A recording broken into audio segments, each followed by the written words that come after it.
Hey guys, it's IDW, and today I'm going to be showing off another type of addition. Because if you remember, in the previous episode, we sort of made a really complicated adder.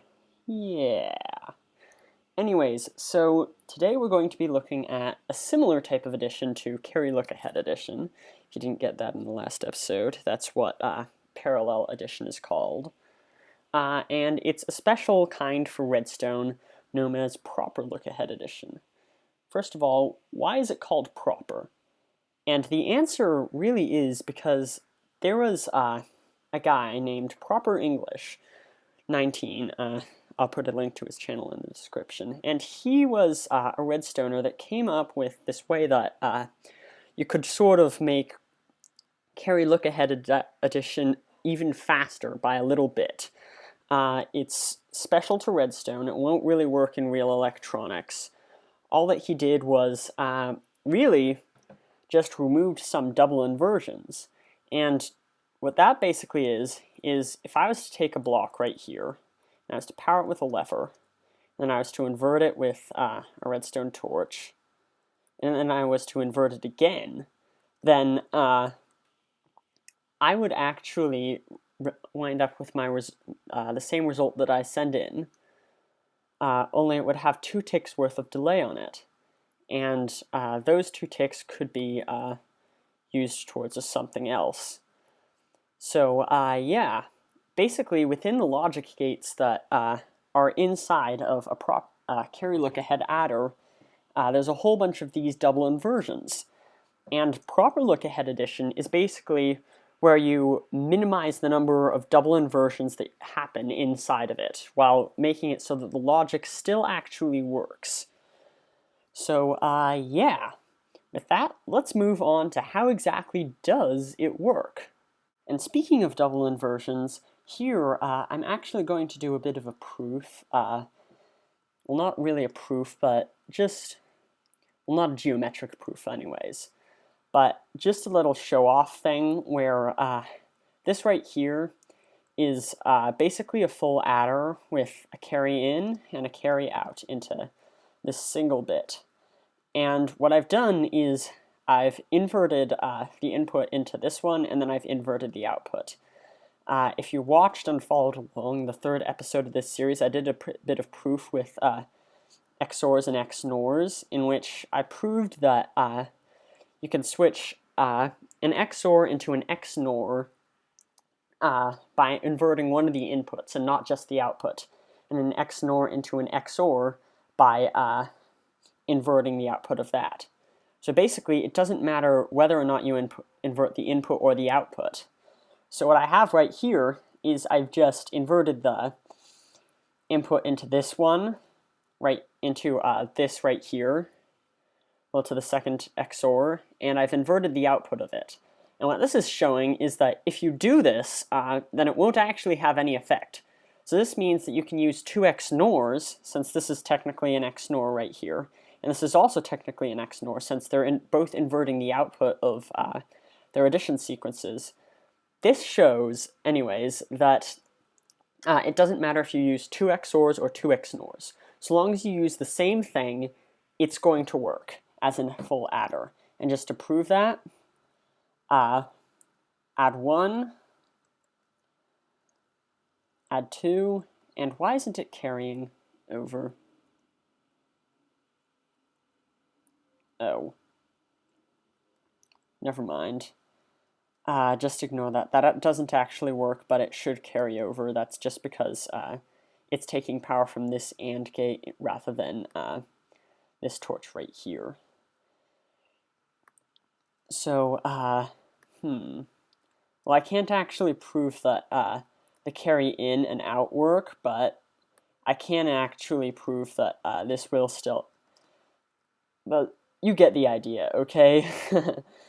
It will still work even though you don't actually, it will still work even though they're both XORs.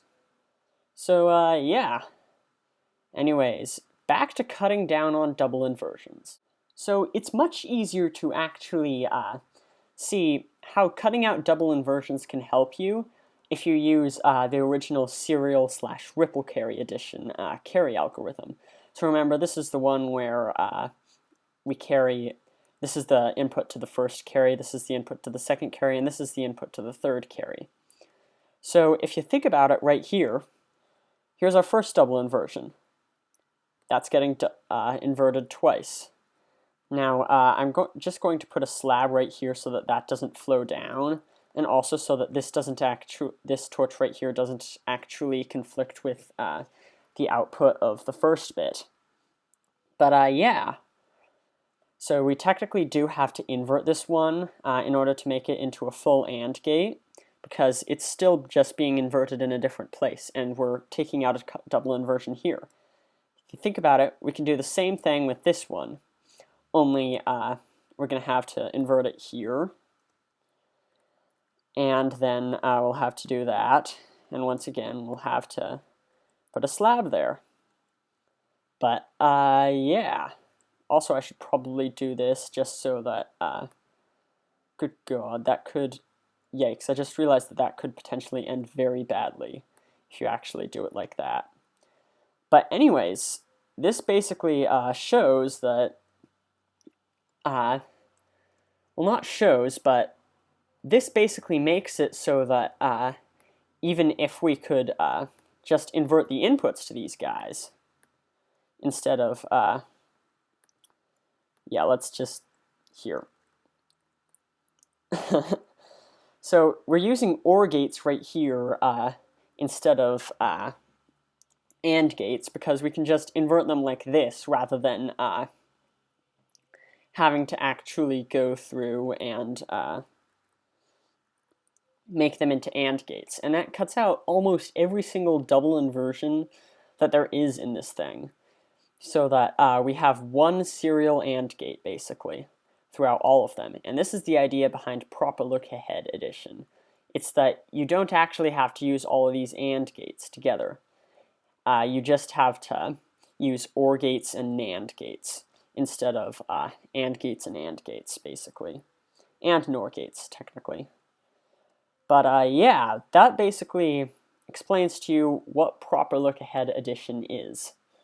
And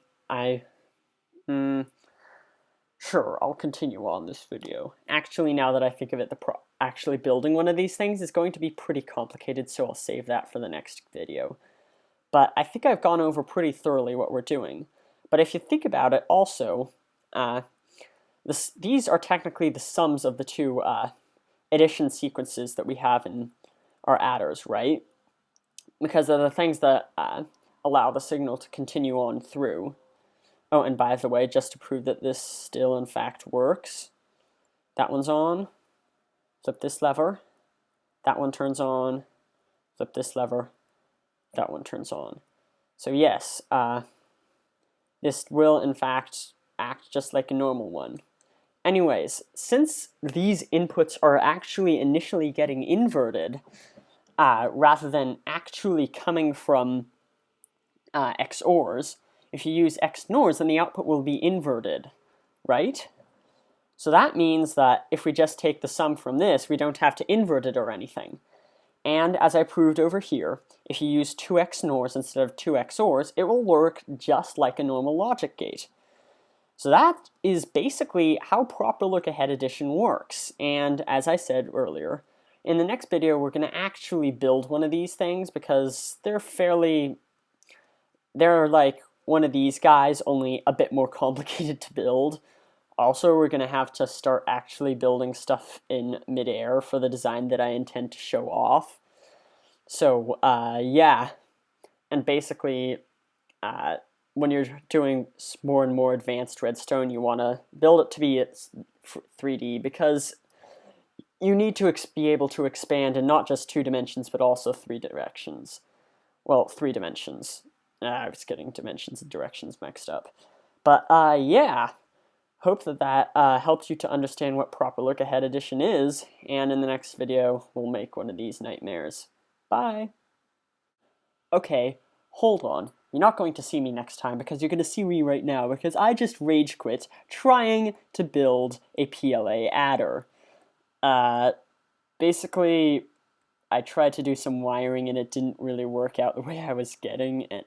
I wanted to work out. It was turning out really long, and it just was like me getting really, really angry at Redstone 24/7. So, yeah. Sorry, but I'm not going to be actually building one of these things. Check out Proper English's channel if you want to see that.